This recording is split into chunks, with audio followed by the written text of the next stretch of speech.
เกิดเหตุเจ้าหน้าที่ตำรวจเฮาถูกยิงแล้วเสียชีวิตอยู่แถวบริเวณโรงเรียนแห่งหนึ่งเหตุการณ์นี้มันเกิดในวันที่17 พฤศจิกายน 2025เกิดเหตุที่ว่ามีคนหายได้ใส่อาวุธปืน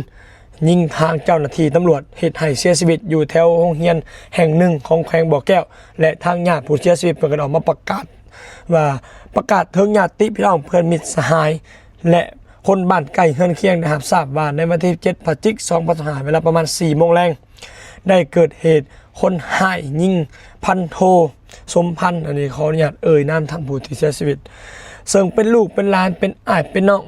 ของพวกข้าพเจ้าอยู่โรงเรียนแห่งหนึ่งของเมืองห้วยทรายแขวงบ่อแก้วอันนี้ขออนุญาตบ่เปิดเผยสื่อทางโรงเรียนสถานที่ที่ว่าเกิดเหตุ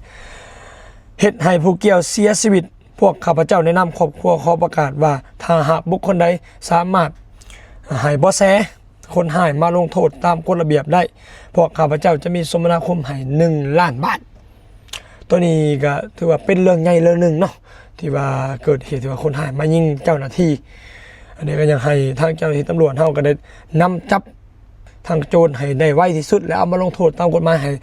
สมให้หรือว่าให้ซาสมเนาะกับที่ว่าเพิ่นได้ก่อเหตุตัวนี้มาบ่ฮู้ว่ามูลเหตุเกิดมาจากหยังจึงเกิดเหตุการณ์ยิงกันแต่ก็ต้องได้